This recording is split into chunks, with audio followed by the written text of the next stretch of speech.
let's talk about XRP. Everyone loves XRP. Ripple is about to unlock 1 billion XRP from Escrow. Okay, if that sounds like it's horrific or scary, well, it always happens. They do this on purpose. They unlock basically 1 billion XRP every quarter, and they see how much of that they can sell to their customers, who then buys it from them, OTC, basically, right? And then they relock whatever they don't sell. So a lot of times, it's close to the same number, okay? But just know that XRP's business model, or Ripple's business model, is to sell XRP. One of the reasons why I don't like XRP, because of this thing, right? This business model. No other crypto project pretty much does this, but you know what?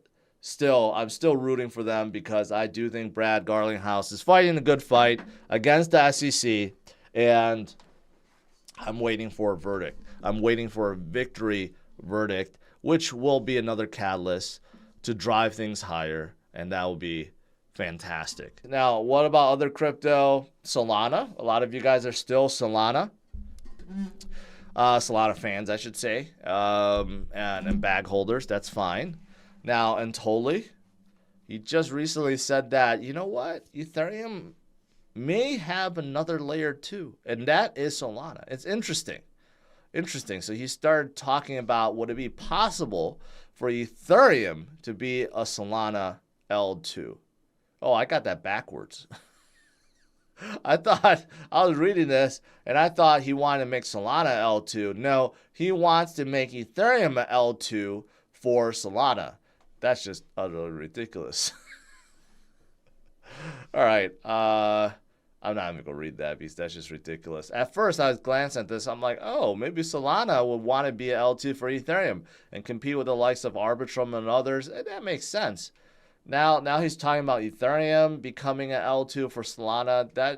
It makes no sense. And Ethereum can't scale. L2s are usually faster and feeless. I mean, Ethereum costs a lot more, and it makes no sense because it's like 10 times bigger than Solana. I'm just going to skip over that because that's kind of ridiculous.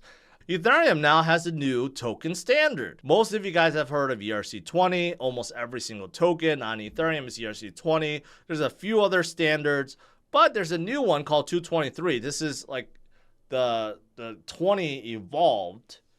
Okay, so in case you're wondering, why do you need a better token? Well, with ERC-20, you can send your ETH to contracts, and then they disappear, right? Especially contracts that are not meant to handle ETH.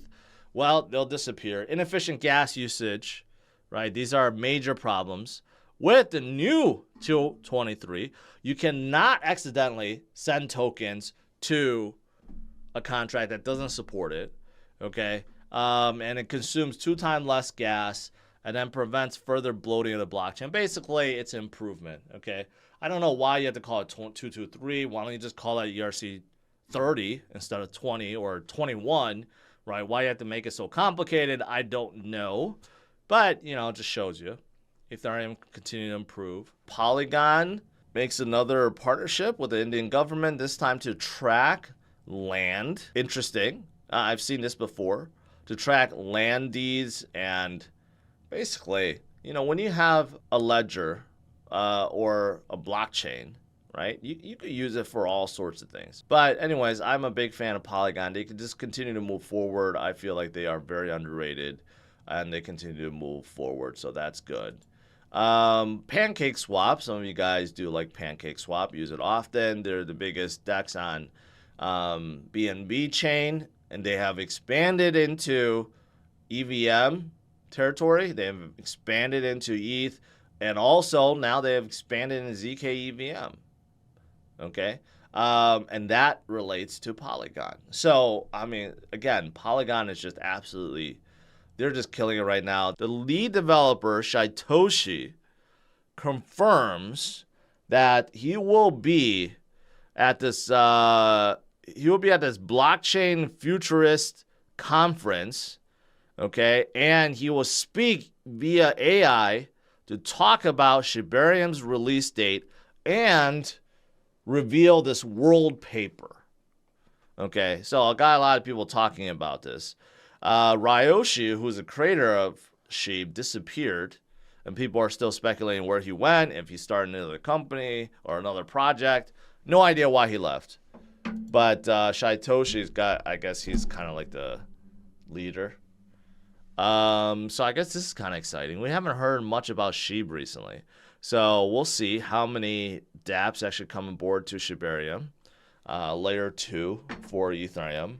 And what else is going to be released in this world paper? Supposedly, like all these projects that are set to come aboard may be coming in. I don't know.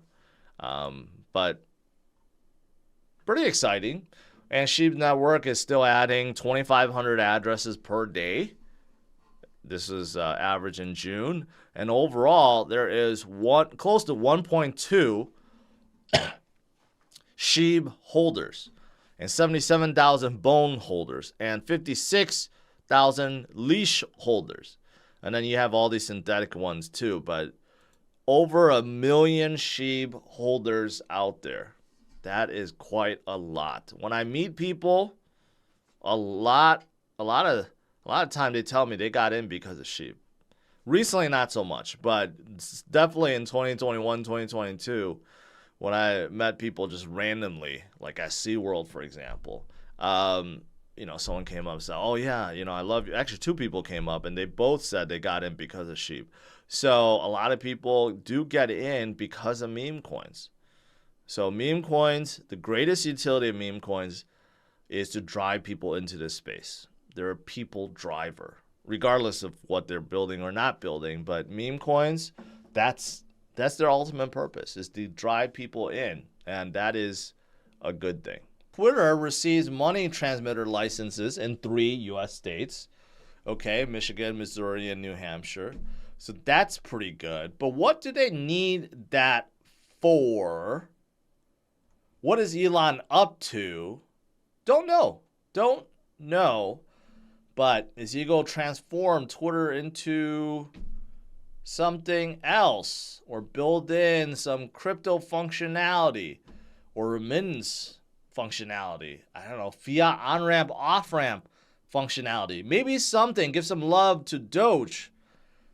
Maybe that's coming. I don't know. Ripple has some good news and bad news, okay? Ripple X, which is a team charged with support and development of XRP Ledger, has announced a significant milestone.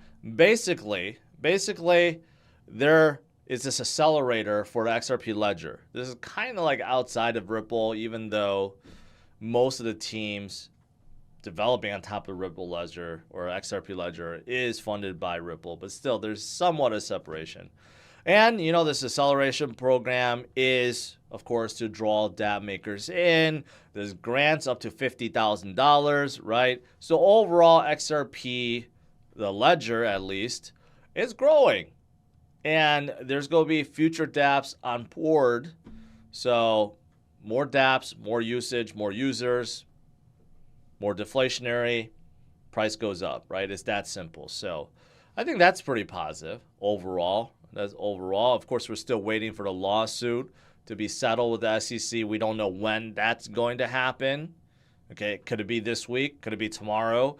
Could it be next week? A month from now? Hopefully soon, because Brad Garlinghouse already said, a few weeks ago, it's coming up really quickly. So even he expects a quick settlement soon. However, Ripple also has some bad news. Ripple Labs is being sued by some of its top investors. Okay, why?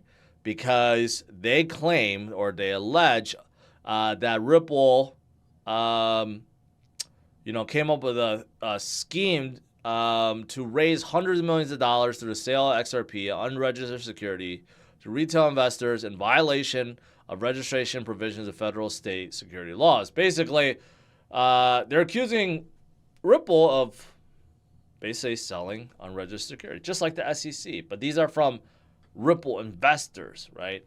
Maybe, I don't know, maybe they're just bitter at this point. They've been holding for so many years. I don't know what this is going to accomplish. Are they going to get more? Are they going to bring more firepower than the SEC is? No. So I don't really know. So, of course, John Dean Dayton, who has been, XRP advocate and been defending XRP. He's like, this is stupid. Japan's largest bank, which happens to be Mitsubishi. Mitsubishi in the U.S. is dead, but in Japan, they are among the biggest in Japan. And the biggest bank in Japan is Mitsubishi UFJ Trust and Banking. Well, they will be bringing some Japanese-based stablecoins to Cosmos. Every stablecoin right now is based on USD, right? Soon we'll get some that's based on yen. That's pretty good for Cosmos as well. Net positive.